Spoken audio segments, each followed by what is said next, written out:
بسم الله الرحمن الرحيم. اللهم صل على محمد وآل محمد. كما عودناكم في برنامج تراتيل حسينية نلتقي بالخطباء والشعراء والروادين، واليوم ضيف حلقتنا رجل شيبة وقور مميز من خدام الحسين الأولين، من الرعيل الأول الذي طالما يتحفنا بالتراث الحسيني، الناعي والقارئ الشيخ حميد الشيباني. مساكم الله بالخير شيخنا. الله بخير والحمد لله، واهلا وسهلا بك هلا بيك. بهذا الله يحفظك، البرنامج. الله يوفقك ان شاء الله.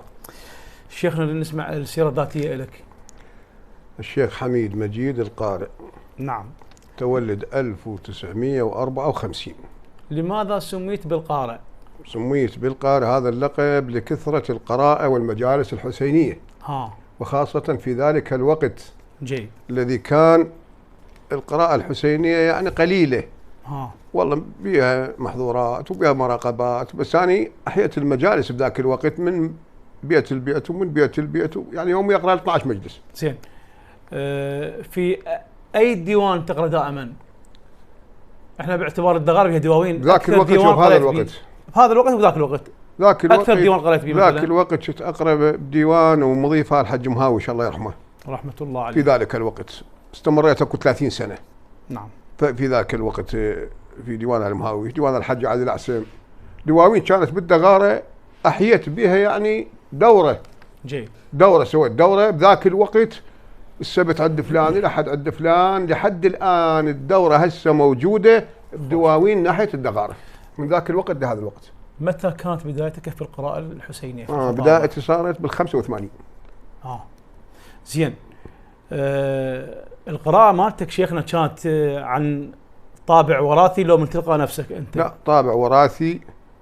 القراءة مالتي وراثة. نعم. ابوي وجدي وجد جدي وكل احنا ماشيين على هاي السيرة، سيرة اهل البيت، يعني ممارسة وليس دراسة.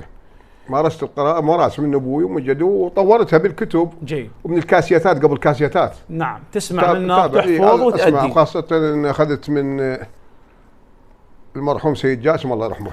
في بعض المجالس يكون الحضور ضعيف أو قليل، هل هذا يأثر على نفسية الخطيب؟ يأثر. نعم. يأثر لأن الخطيب ما شجع إلا المجلس والمن يقرأ.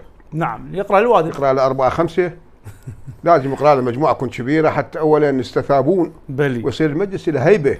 هيبة. نعم. المجلس. نعم. منين جالسين بالمجلس. باعتقادك طريق الإمام الحسين يغير سلوك الفرد خاصة من خلال القراءة الحسينية، لو البيئة المجتمع المحيط بالبيئة هي اللي يتغير أكثر شيء؟ والله القراءة الحسينية والمجالس الحسينية والوعظ والإرشاد أحسنتم، هو مدرسة للأجيال. نعم. مدرسة هاي يقعد بها يستفاد. يتعلم، يجوز ياخذ نصيحة نصيحتين. زين. استفاد منها.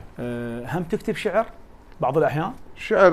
أنا أسمع الشعر وأحفظ الشعر، وعندي قصائد هواية، وعندي قصيدة سمعتها في ذلك الوقت وحفظت قسم من عتها. نحب نسمعها. إن ضاقت الدنيا عليك برحبها، وبك الهموم تسورت كالمعضد، وعدا عليك الدهر في أرزائه فرماك بالخطب الجليل المربد.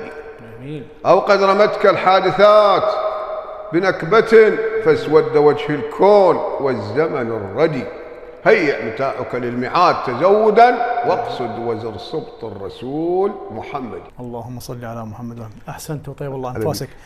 هم قرأت بالعتبات المقدسة سواء بالعراق أو خارج العراق؟ المقدسة قرأت بسوريا في 2005 لما انفتح الطريق. جيد. مشينا منا مجموعة كبيرة من أهالي الدغارة، قعدنا بالصحن وحيانا مجلس في صحن الحوراء زينب، وحيانا مجلس في صحن رقية. كانت مجموعة ونعي واستفادت الناس، ومجموعة كبيرة اللي اجتمعت بذاك المكان، وأحيانا مجلسين بذاك المكان. نحب نسمع نعي حتى لو بيت واحد. عباس يا راعي الشيب ويا الشايع علوم،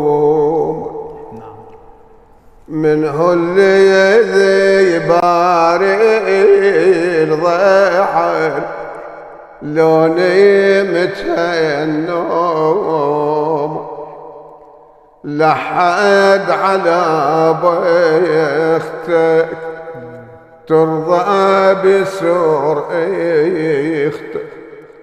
يا خويا ما تدري الجار ومن شبوا النيران طلعت النسوان ذي حوري ما بين العيدوان بين اللي ضربوها بين اللي سلبوها.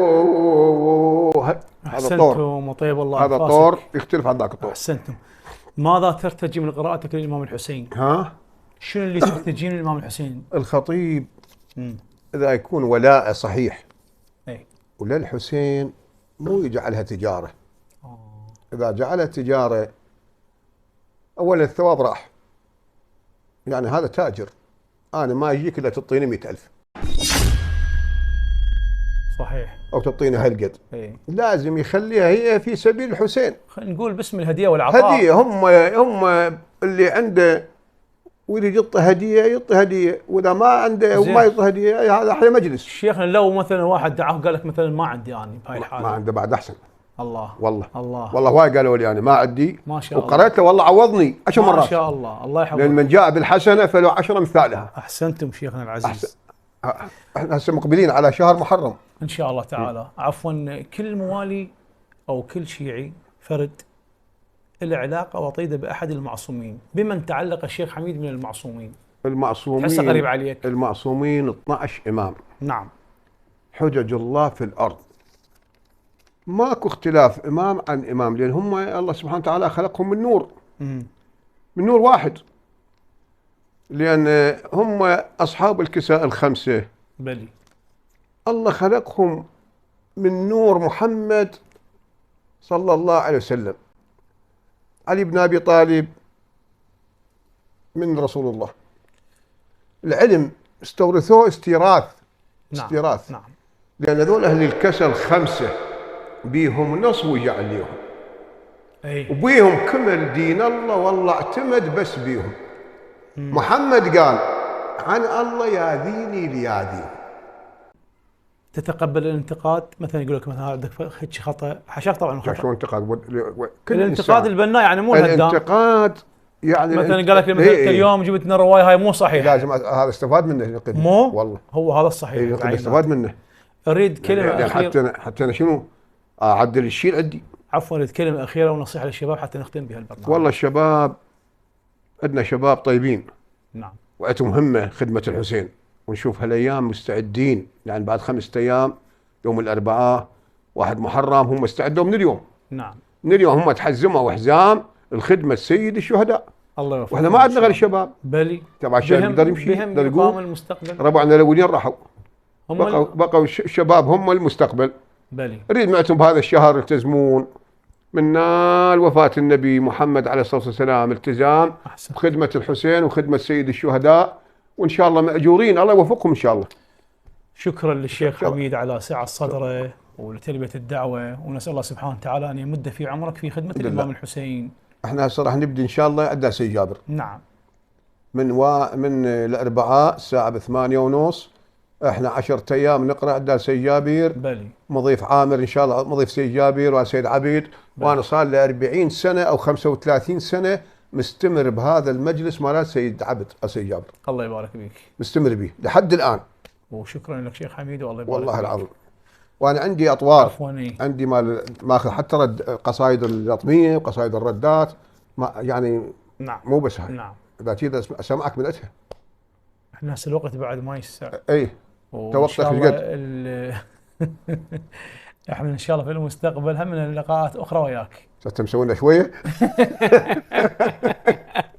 الله يديمك، مشكور شيخنا، الله يحفظكم. الله يخليك. انتظرونا وحلقه جديده من برنامج 30 الحسينيه، فكونوا معنا.